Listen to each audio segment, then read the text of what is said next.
Not a Reddit post, but my prom date is on the cover of Hustler's Barely Legal too. That was surprising. Has anyone ever seen a NSFW Reddit post of someone they know? What happened? Hey viewer, welcome aboard, and thanks for coming to another Alien Radio Storytime. I'm Andrew, and I'll be your narrator for today. Make sure to not miss any more storytimes with me by liking the video, subscribing, and ringing the bell button. If you don't, I'll tell everyone you have a small PP. Alright, let's get to business and start these stories. Yeah, my brother found my comment of me shooting a vibrator out of my ass at Mach 3 speed. I saw a nude picture of my sister on iPhone a couple years ago. Never told anyone. Yes and no. I saw my 15-year-old daughter posting for tips about weed and how to do it safely, which since weed is not safe for work use, I'm counting it. My laptop screen turned off once in the middle of watching, and I saw my own horrible jerk-off face in the reflection if that counts. I stopped and really thought about my life. Then plugged my computer in and picked up where I left off. Kind of the reverse, and no pictures were involved, but I told a story about zipping my dick in terror while on an airplane. A girl in my high school class saw it when she was stalking my Reddit profile. So the girls' field hockey team called me Ziptic for a bit. A bit of the opposite for me. I posted that I was looking for a man to have a threesome with me and a guy I was seeing. Got a ton of responses. One looked really promising. Bisexual, experienced in group play, etc. Then I looked at the username. It was my brother. Now we both know a bit too much about each other's sexual preferences. I think I was browsing through our cumslets? Or maybe our anal. Saw a picture of a girl with a little bit of her face showing and thought she looked familiar, so I checked the profile and sure enough. I went on a few dates with this girl before and we had sex, well, like 1/10 of sex. She started crying and was like, I can't do this. She'd just gotten out of a really bad relationship. I couldn't tell if she was the one posting them, so I messaged her on FB and asked if she knew about it. I pulled up the conversation, so here it is exactly. Me. Hey, redacted, can I talk to you real quick? Her. Hey, what's up? Me. Oh, not a lot. I just found something on Reddit that I wanted to make sure you knew about. Her. It's pictures of me, right? I do know. Me. Indeed. Alright, cool, wanted to make sure somebody wasn't posting things behind your back. Her. Why would I not know that? Me. Because people will take personal pictures and post them on the internet without consent. Her. Nope, it's all good by me. Me. Alright, just checking. Her. Thank you. That was pretty much the extent of it. I did take a look at the other stuff she had posted. Apparently her and I like the same type of sex stuff. Too bad it didn't work out. It wasn't Reddit, but I once stumbled upon a picture of a very quiet and demure coworker on her knees, with her face just absolutely bespinked with cum. It was a link dump, but when you clicked the image it linked back to the site where it was posted, which was one of those sites with a really unambiguous name like humanmaglases.com. I must have beaten off to that picture 300 times. The girl wasn't that hot, and the picture was just a big load of cum on her smiling bespectacled face, and all you could see was a little nip near the bottom of the picture. The fact that it was somebody I knew from work and a girl who seemed really shy on top of that, yeah, it was spank bank material for sure. I never let her know that I saw it because it's a very difficult transition to make from.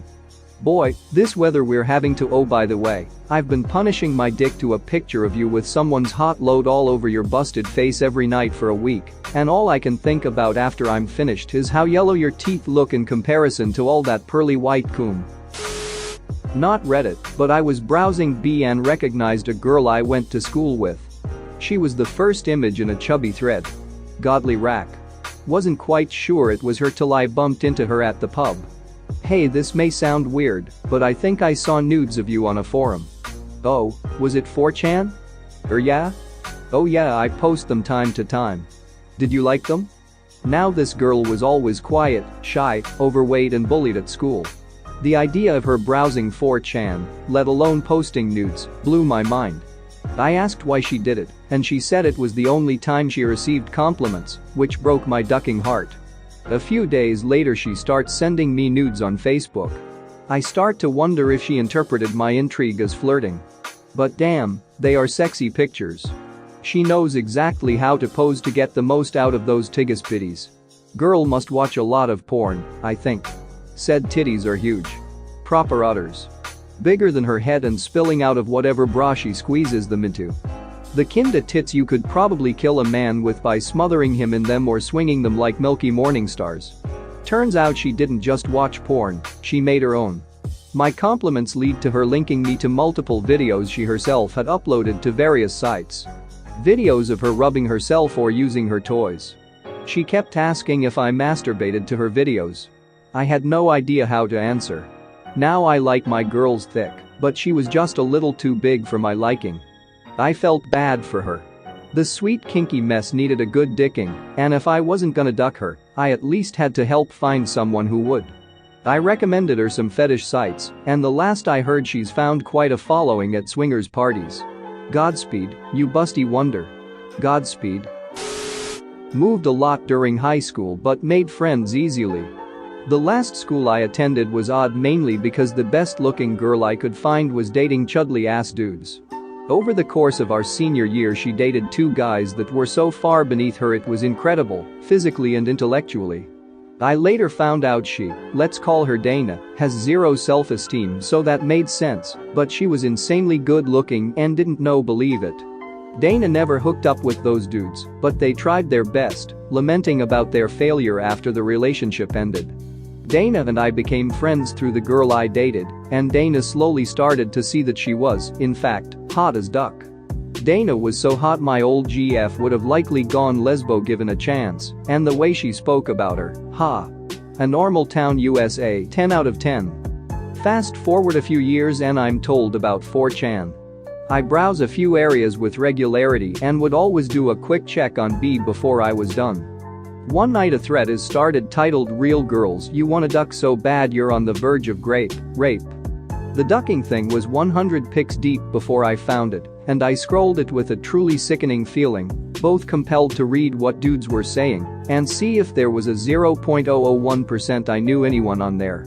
At the very bottom, soon the middle, is Dana and 4 pics with captions about how he'd do it in detail. I hadn't seen her forever, but we were friends on social media. Her photos were private to lurkers, but they were largely normal aside from a few low-rent backyard bikini shots she had taken. She looked good as duck in them, but they weren't raunchy or anything. She clearly started to like herself and develop self-esteem, which was good compared to her HS image of herself. So, I link to the first pic and reply as if I don't know who she is. I ask something like "Damn. Who is that?" or similar. The guy that posted them replied with "Right? I work with her and I seriously can't take it anymore. Getting her after work. I'll go to jail for that lol." Okay, extremely bad joke or not, I'm now pissed, but I now know they work together. After a few more back and forths he says he gives her a ride home as he posts a pic from the car as she heads into her house. You could make out the interior dash from the pic, so I now have coworker and identification, of sorts. I hop over to message Dana, but we haven't spoken in a few years. I say hi and then break the awkward news. I ask if she works with anyone that gives her a ride home sometimes and has XYZ on the dash. She immediately calls me, numbers were listed. Her. Hey, yeah, that's ducking crazy because I used to work with a guy named Anthony, but he quit after being really weird. My car wouldn't start one night, so he offered me a ride home. He has XYZ hanging from the mirror and on the dash. It was already a bit weird and then he tried to kiss me. I basically bolted from the car. It was one ride. Me. Oh, wow. Okay, well. Her. The very next day he offered me another ride. I declined and thanked him. Later that night he backs me into a corner, tries to kiss me again and asks me out. I had to all but fight the guy off. He quit right after that incident, just left. We've seen his car across the street just sitting there though. It's creepy as duck. Me. Wow. Yeah, you need to get the police involved ASAP. It's why we're talking now. He posted private pictures of you on a forum about girls that are going to get raped. Said he's doing it after work, he'll gladly go to jail, etc. I'll send you screenshots, Dana. He's not kidding despite a few lols. Her. Silence. That was not a fun conversation, but it led to the police taking the guy in, he admitting to actually planning it. He had a Dennis Reynolds toolset in his car and somehow getting zero punishment if he got psychiatric help. He did, she got a restraining order and all has been fine since. Off topic, but the strangest case of I know that person I've ever had, and I've had a few. Like and subscribe for more funny, interesting, and scary r/ask Reddit videos.